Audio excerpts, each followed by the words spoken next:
যখন মিষ্টি কিছু খেতে ইচ্ছে করবে দোকান থেকে নয়, বাড়িতেই সামান্য উপকরণে ভীষণ মজাদার, দারুণ সুস্বাদু এই মিষ্টিগুলো খুব সহজে এভাবে একবার বানিয়ে নিন আর যখন ইচ্ছা তখন খান।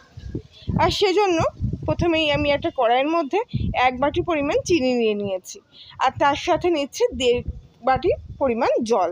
তো প্রথমেই আমি চিনি শিরাটা এখানে বানিয়ে নেব। চিনিটা আস্তে আস্তে জলের সাথে এইভাবে মিশে গিয়ে কিছুক্ষণের মধ্যে এরকম করে ফুটতে শুরু করেছে। তো এই অবস্থায় একটু ভালো করে এইভাবে নেড়ে চেড়ে দিচ্ছি। তো এবার এর মধ্যে আমি দিয়ে দিচ্ছি অল্প সামান্য একটু গুঁড়ো দুধ। আপনাদের ঘরে লিকুইড দুধ থাকলেও দিতে পারেন। দুধটা দিয়ে কিছুক্ষণ জাল দেওয়ার পরেই চিনি শিরার মধ্যে এরকম একটু ফেনা দেখা যাবে।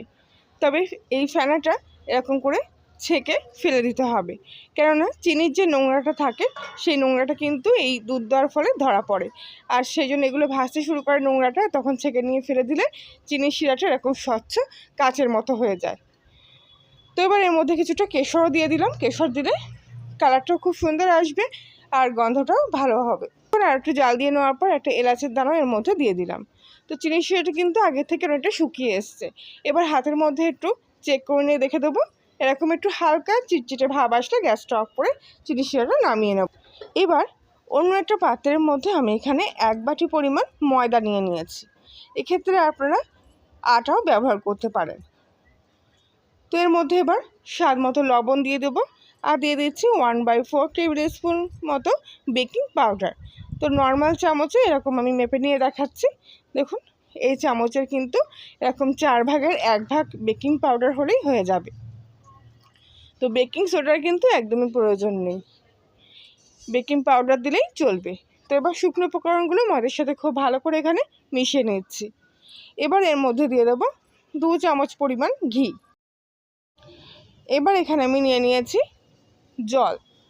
যে বাটি মেপে ময়দা নিয়েছিলাম সেই বাটিরই হাফ বাটি পরিমাণ জল এর মধ্যে দিয়ে দেব। নর্মাল টেম্পারেচারের জলই আমি এখন ব্যবহার করছি। তো এবার এই বাকি উপকরণগুলোর সাথে ময়দাটা খুব ভালো করে এখানে মেখে নেব। তবে এক্ষেত্রে ময়দাটা ঠিক এরকম করে মাখতে হবে। এই দেখুন, হাতের মধ্যে নিয়ে একটু ডলা দিয়ে দিয়ে এইভাবে এরকম করে মাখতে হবে। এভাবে মাখার ফলে দেখবেন এর মধ্যে অনেকগুলো কিন্তু এরকম লেয়ার মতো সৃষ্টি হবে। এই দেখুন, হাতের মধ্যে নিয়ে শুধু একটু এরকম জাস্ট একটু মিশিয়ে নিচ্ছি।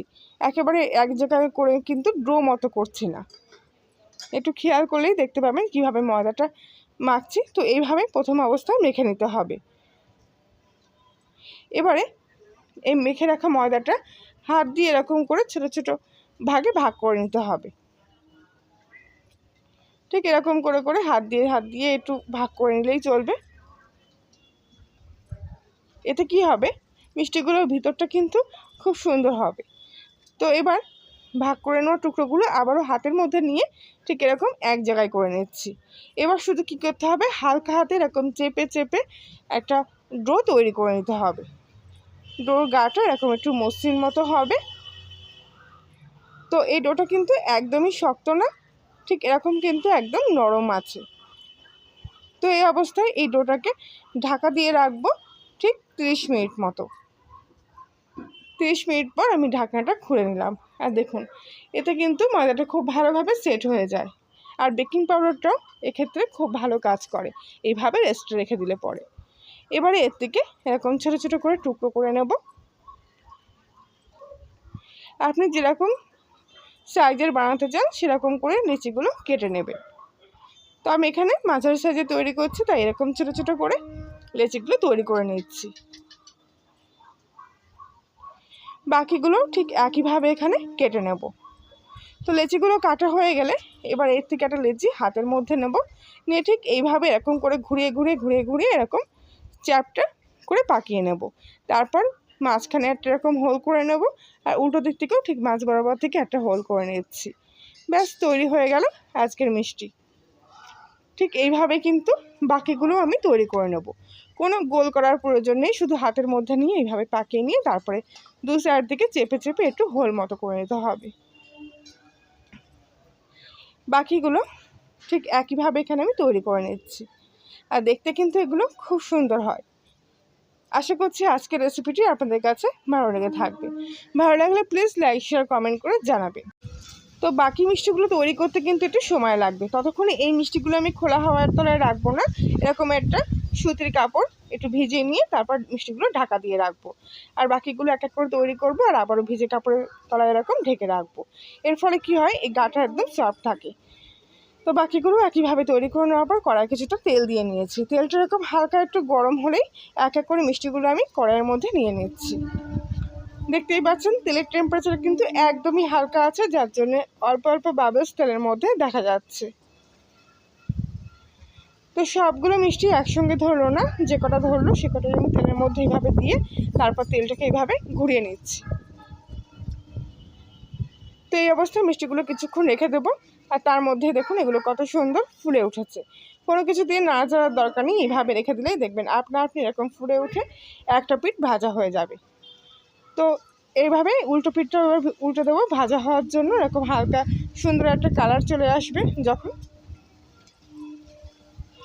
আর প্রত্যেকদিনের মতো আবারও বলছি, আপনি যদি কলোনির রান্নাঘর নতুন সদস্য হয়ে থাকেন তাহলে প্লিজ চ্যানেলটি সাবস্ক্রাইব করে পাশে থাকবেন এবং পাশের বেল আইকনটি প্রেস করবেন নতুন করে ভিডিও আপলোড করার জন্য।